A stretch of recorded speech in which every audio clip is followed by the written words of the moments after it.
ધોરણ 6 વિજ્ઞાન પ્રકરણ 4 વસ્તુઓના જૂથ બનાવવા સોર્ટિંગ મટીરિયલ્સ ઇન્ટુ ગ્રુપ્સ. આપણી આજુબાજુની વસ્તુઓ ઓબ્જેક્ટ્સ અરાઉન્ડ અસ. આપણે જોઈ ગયા કે આપણા ખોરાક અને કપડામાં અત્યંત વિવિધતા રહેલી છે. બધા જ સ્થાને આવી વિવિધતાવાળી અનેક વસ્તુઓ રહેલી છે. આપણે આપણી ચારેય બાજુ ખુરશી, બળદગાડું, સાયકલ, રસોઈ બનાવવા માટેના વાસણ, ચોપડીઓ, કપડાં, રમકડાં, પાણી, પથ્થર તથા અન્ય અનેક વસ્તુઓને નિહાળીએ છીએ. આ બધી વસ્તુઓના આકાર, રંગ તથા ઉપયોગ જુદા જુદા હોય છે. તમારી આજુબાજુ જુઓ અને આકારમાં ગોળ હોય તેવી વસ્તુઓને ઓળખો.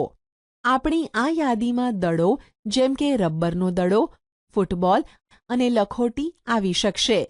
જો આપણે આપણી યાદીમાં લગભગ ગોળાકાર વસ્તુઓનો સમાવેશ કરીએ તો તેમાં સફરજન, નારંગી અને ઘડો વગેરે જેવી વસ્તુઓનો પણ સમાવેશ થઈ શકે. ધારો કે આપણે એવી વસ્તુઓ પણ જોઈ કે જેને ખાઈ શકાય.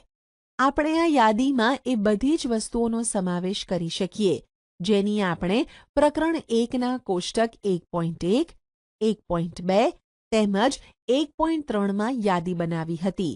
એ પણ શક્ય છે કે જે ગોળ વસ્તુઓની યાદી આપણે અત્યારે બનાવી છે તેમાંની કેટલીક વસ્તુઓ આ જૂથમાં પણ આવતી હોય.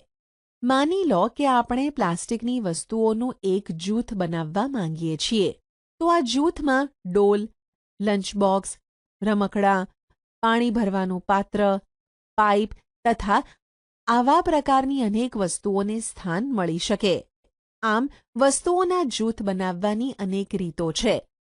ઉપરના ઉદાહરણમાં વસ્તુઓની તેમના આકાર અથવા તે જે પદાર્થના બનેલા છે તેના આધારે જૂથમાં વહેંચણી કરેલ છે. આપણી આજુબાજુની તમામ વસ્તુઓ એક અથવા એકથી વધુ પદાર્થોની બનેલી હોય છે. આ પદાર્થો કાચ, ધાતુઓ, પ્લાસ્ટિક, લાકડું, રૂ, કાગળ, કાદવ અથવા માટીની હોઈ શકે છે. શું તમે પદાર્થોના અન્ય વધારે ઉદાહરણો વિશે વિચાર કરી શકો છો? પ્રવૃત્તિ 1. ચાલો હવે આપણે આજુબાજુથી શક્ય હોય તેટલી વધારે વસ્તુઓને એકત્રિત કરીએ. આપણામાંના પ્રત્યેક ઘરમાં રોજબરોજ ઉપયોગમાં લેવામાં આવતી એક વસ્તુ લાવી શકે છે. પણ કેટલીક વસ્તુઓ આપણે વર્ગખંડમાંથી અથવા શાળાની બહારથી એકત્રિત કરી શકીએ છીએ. આપણા આ સંગ્રહમાં આપણી પાસે શું હશે? ચોક, પેન્સિલ, નોટબુક, રબર, ડસ્ટર, હથોડી, ખિલ્લી, સાબુ, વાહનના પૈડાનો આરો, બેટ, માચીસની પેટી, મીઠું, બટાકા વગેરે. આપણે વસ્તુઓની એક એવી પણ યાદી બનાવી શકીએ જેના વિશે આપણે માત્ર વિચારી શકીએ પણ વર્ગખંડમાં ન લાવી શકીએ. ઉદાહરણ તરીકે દિવાલ, વૃક્ષ, દરવાજા, ટ્રેક્ટર તથા રસ્તો. આ સંગ્રહમાંથી એ બધી જ વસ્તુઓને અલગ કરો જે કાગળ અથવા લાકડાની બનેલી હોય. આ પ્રકારે આપણે બધી જ વસ્તુઓને બે જૂથમાં વહેંચી. એક જૂથમાં બધી એવી વસ્તુઓ કે જે કાગળ અથવા લાકડાની બનેલી હોય જ્યારે બીજા જૂથમાં એવી વસ્તુઓ કે જે આ પદાર્થોની ન બનેલી હોય. આવી રીતે જમવાનું બનાવવાની વસ્તુઓને પણ અલગ કરી શકીએ છીએ. ચાલો હવે આપણે થોડું વધુ વ્યવસ્થિત કામ કરીએ. ભેગી કરવામાં આવેલી બધી વસ્તુઓની કોષ્ટક 4.1માં યાદી બનાવો. પ્રત્યેક વસ્તુઓ જે પદાર્થોની બનેલી હોય તેને ઓળખવાનો પ્રયત્ન કરો. શક્ય તેટલી વધારે વસ્તુઓ વિશે માહિતી એકઠી કરી આ કોષ્ટકને ખૂબ મોટું બનાવવાની મજા પડશે. કેટલીક વસ્તુઓ કયા પદાર્થોમાંથી બની છે તે જાણવાનું મુશ્કેલ હોઈ શકે છે. આવા પદાર્થોની ઓળખ માટે મિત્રો, શિક્ષકો તથા વડીલોની સાથે ચર્ચા કરો. વસ્તુઓ અને તે જેમાંથી બનેલ છે તે પદાર્થો. વસ્તુઓ જેમાંથી બનેલ છે તે પદાર્થો. પ્લેટ, થાળી, સ્ટીલ, કાચ, પ્લાસ્ટિક. અન્ય કોઈ. પેન, પ્લાસ્ટિક, ધાતુ. પ્રવૃત્તિ 2. કોષ્ટક 4.2માં કેટલાક સામાન્ય પદાર્થોની યાદી આપવામાં આવેલ છે. તેના સિવાય તમારા ધ્યાનમાં આવતા અન્ય વધારે પદાર્થો આ કોષ્ટકના કોલમ 1માં ઉમેરી શકો છો. હવે દૈનિક ઉપયોગમાં આવતી એવી વસ્તુઓનો વિચાર કરવા પ્રયત્ન કરો જે મુખ્યત્વે આ પદાર્થોની બનેલી હોય અને તેની કોલમ 2માં યાદી બનાવો. બુજો એ જાણવા માંગે છે કે શું આપણને એવા અમુક પદાર્થો મળી શકે કે જેમનો ઉપયોગ એક કરતાં વધુ પ્રકારની વસ્તુ બનાવવા માટે થયો હોય? કોષ્ટક 4.2 સમાન પદાર્થથી બનેલ વિવિધ વસ્તુઓ. પદાર્થ એ પદાર્થની બનેલી વસ્તુઓ. લાકડું, ખુરશી, ટેબલ, હળ, બળદગાડું અને તેના પૈડાં. કાગળ, ચોપડીઓ, નોટબુક, ન્યૂઝપેપર, રમકડાં, કેલેન્ડર. ચામડું, પ્લાસ્ટિક, રૂ. આ બધા કોષ્ટકો પરથી શું ખ્યાલ આવે છે? પહેલાં આપણે વસ્તુઓને જુદી જુદી રીતે જૂથમાં વહેંચી. તેના બાદ આપણે એ જાણકારી મેળવી કે આપણી આજુબાજુની વસ્તુઓ અનેક પદાર્થોની બનેલી હોય છે.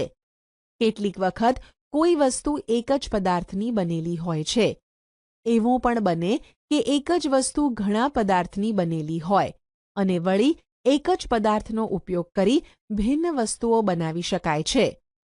કોઈ વસ્તુ બનાવવા માટે કયા પદાર્થનો ઉપયોગ કરવો તે કેવી રીતે નક્કી થાય? એવું લાગે છે કે આપણને વિવિધ પદાર્થો વિશે વધુ જાણવાની આવશ્યકતા છે. પદાર્થોના ગુણધર્મો, પ્રોપર્ટીઝ ઓફ મટીરિયલ્સ. શું તમને ક્યારે એવો વિચાર આવ્યો છે કે પ્યાલો કપડાનો કેમ બનાવવામાં આવતો નથી?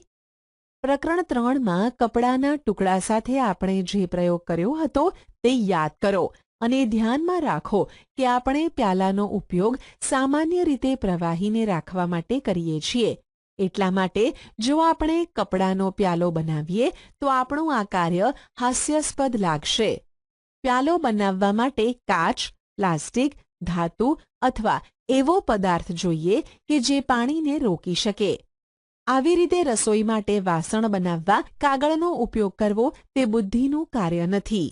આમ કોઈ વસ્તુને બનાવવા માટે પદાર્થની પસંદગી તે પદાર્થના ગુણધર્મ અને ઉપયોગના હેતુ પર આધાર રાખે છે.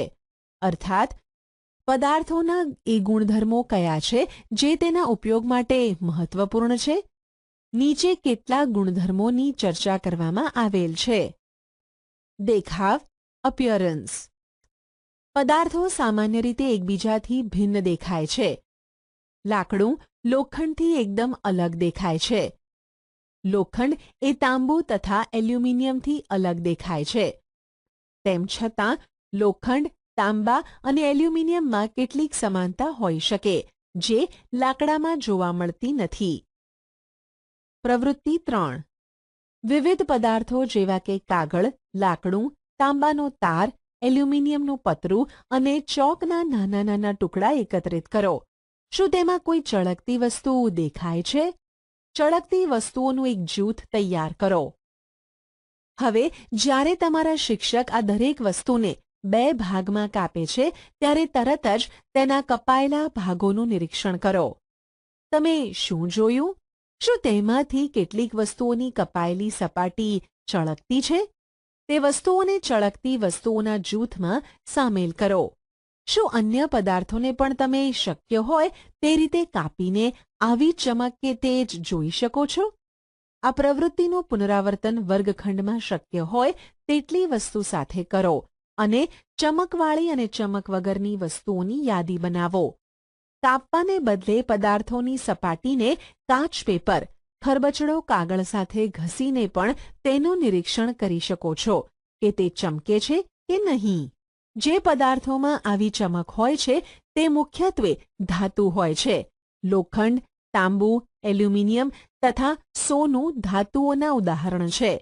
કેટલીક ધાતુઓ લાંબા ગાળે પોતાની ચમક ગુમાવી દે છે અને ઝાંખી દેખાય છે. આવું તે ધાતુ પર વાયુ તથા ભેજની પ્રક્રિયાના લીધે થાય છે. એટલા માટે જ કપાયેલી સપાટીને તરત જ જોતાં તેના પર ચમક દેખાય છે.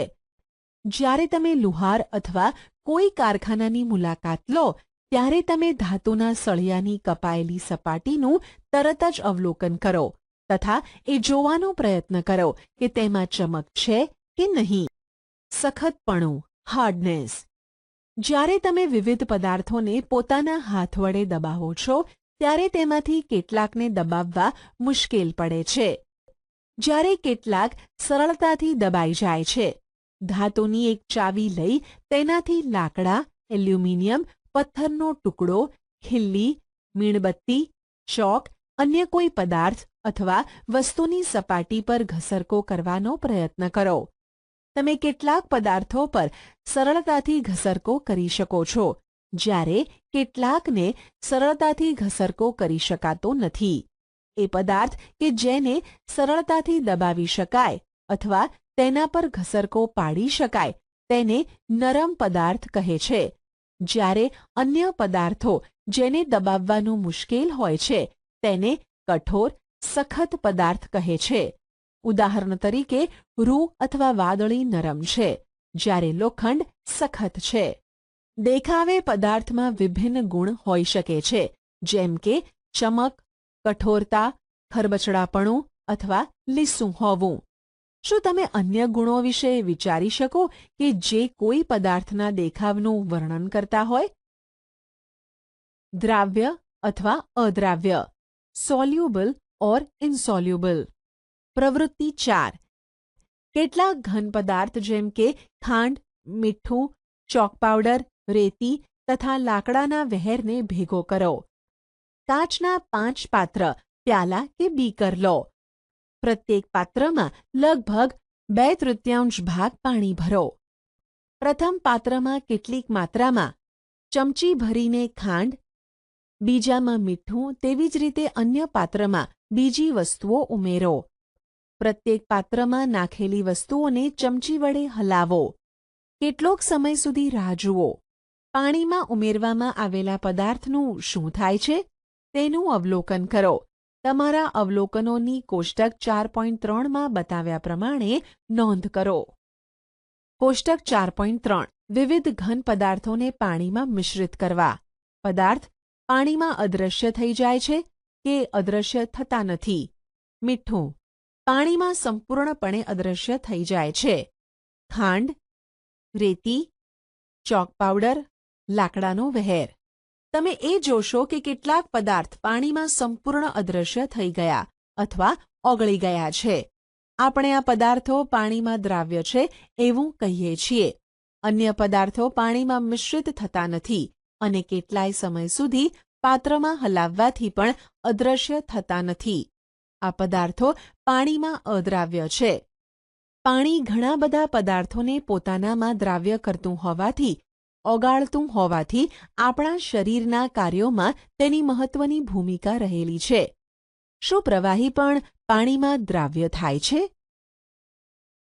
પ્રવૃત્તિ 5. સરકો, વિનેગર, લીંબુનો રસ, સરસવનું તેલ અથવા નાળિયેરનું તેલ, કેરોસીન અથવા અન્ય કોઈ પ્રવાહીના નમૂના એકત્રિત કરો. કાચનું એક પાત્ર લો, તેને અડધે સુધી પાણીથી ભરી દો અને હવે તેમાં ચમચી ભરીને કોઈ પ્રવાહી ઉમેરો તથા બરાબર હલાવો. હવે તેને 5 મિનિટ સુધી રાખી મૂકો. પ્રવાહી પાણી સાથે ભળી ગયું કે નહીં તેનું અવલોકન કરો. તમને જેટલા વધારે અન્ય પ્રવાહી ઉપલબ્ધ હોય તેટલા સાથે આ પ્રયોગ કરો અને તમારા તારણોને કોષ્ટક 4.4માં લખો. કોષ્ટક 4.4. કેટલાક સામાન્ય પ્રવાહીની પાણીમાં દ્રાવ્યતા. પ્રવાહી સારી રીતે મિશ્રિત થાય છે, સારી રીતે મિશ્રિત થતું નથી.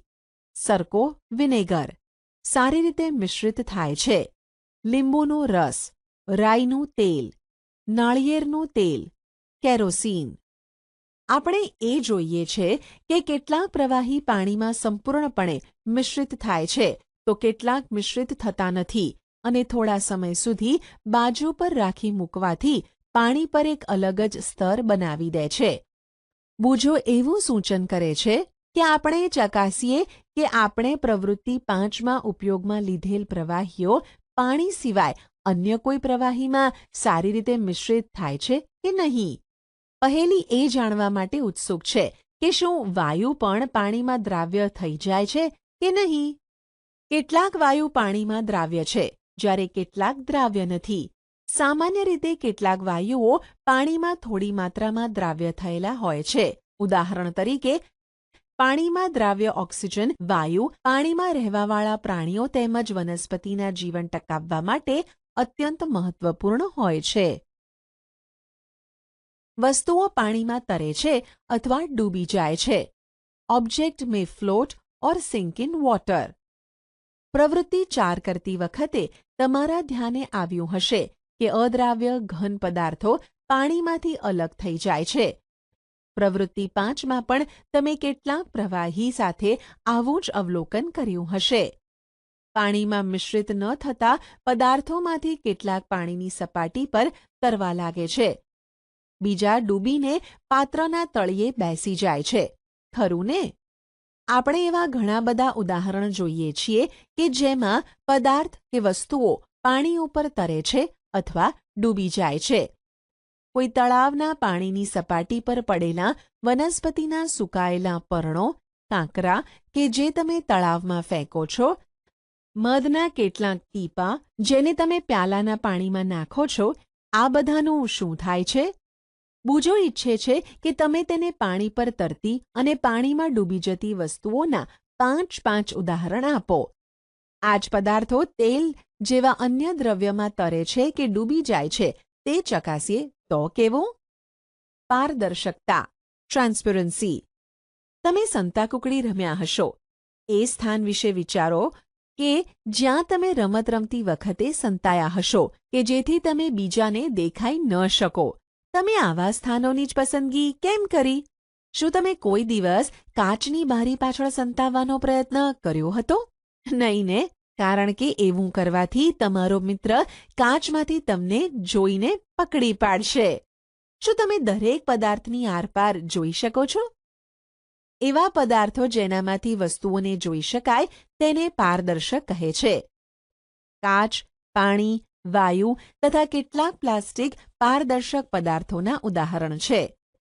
દુકાનદાર બિસ્કિટ, મીઠાઈઓ અને અન્ય ખાદ્ય પદાર્થોને કાચ અથવા પ્લાસ્ટિક જેવા પારદર્શક પાત્રોમાં રાખવાનું વધારે પસંદ કરે છે, જેથી ખરીદનાર આ વસ્તુઓને સરળતાથી જોઈ શકે. એનાથી ઉલટું કેટલાક એવા પણ પદાર્થ છે જેની આરપાર તમે વસ્તુઓને જોઈ શકતા નથી. આવા પદાર્થોને અપારદર્શક કહે છે. તમે તે નથી કહી શકતા કે બંધ લાકડાના બોક્સ, કાર્ડબોર્ડના ખોખામાં કે ધાતુના પાત્રમાં અંદર શું રાખેલ છે. લાકડું, પૂંઠાનું બોક્સ તથા ધાતુ અપારદર્શક પદાર્થોના ઉદાહરણ છે. શું આપણે સમજી શક્યા કે કોઈ પણ વસ્તુઓ અથવા પદાર્થોને કોઈ પણ મૂંઝવણ વગર પારદર્શક અથવા અપારદર્શક જૂથમાં વહેંચી શકીએ છીએ? પ્રવૃત્તિ 6. એક કાગળની શીટ લો અને તેની આરપાર પ્રકાશિત બલ્બને જુઓ. તમારા અવલોકનોની નોંધ કરો. હવે કાગળની શીટની વચ્ચે 2-3 ટીપાં તેલના લઈને કાગળની શીટ પર ફેલાવી દો. હવે કાગળના જે ભાગ પર તેલ ફેલાવેલ છે તેમાંથી પ્રકાશિત બલ્બને જુઓ. શું તમને ધ્યાને આવ્યું કે બલ્બ પહેલા કરતાં વધારે સારી રીતે દેખાય છે? પરંતુ શું તમે આ ચીકણા કાગળની આરપાર પ્રત્યેક વસ્તુઓને સ્પષ્ટ જોઈ શકો છો? કદાચ નહીં. એવા પદાર્થો કે જેનામાંથી વસ્તુઓને જોઈ શકાય પરંતુ સ્પષ્ટ નહીં તેને પારભાસક કહે છે. કાગળ પર લાગેલા તેલના ધબ્બાને યાદ કરો, જેનો ઉપયોગ આપણે ખાદ્ય પદાર્થોમાં ચરબીના પરીક્ષણ કરવા માટે કર્યો હતો. તે પણ પારભાસક જ હતો. શું તમે પારભાસક પદાર્થોના અન્ય ઉદાહરણો વિચારી શકો છો? આમ આપણે પદાર્થોને અપારદર્શક, પારદર્શક તથા પારભાસકના જૂથમાં વહેંચી શકીએ છીએ. પહેલી સૂચન કરે છે કે કોઈ અંધારી જગ્યાએ ટોર્ચના કાચને તમારી હથેળી વડે ઢાંકો. ટોર્ચની સ્વિચ ચાલુ કરીને હથેળીને બીજી બાજુ અવલોકન કરો. તે એ જાણવા માંગે છે કે શું તમારી હથેળી અપારદર્શક છે, પારદર્શક છે કે પારભાસક છે?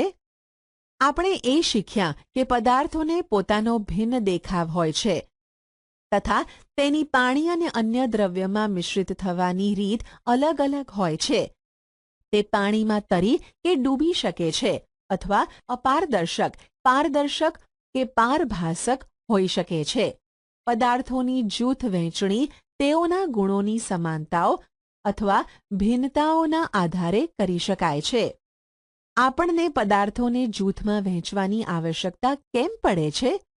રોજબરોજના જીવનમાં આપણે પ્રાપ્ય પદાર્થોની જૂથ વહેંચણી આપણી સુવિધા માટે કરીએ છીએ. ઘરમાં આપણે આપણી વસ્તુઓનો સંગ્રહ સામાન્ય રીતે એવી રીતે કરીએ છીએ કે એક જેવી વસ્તુઓ એકસાથે રાખેલ હોય. આવા પ્રકારની વ્યવસ્થાથી આપણે સરળતાથી તેને શોધી શકીએ છીએ.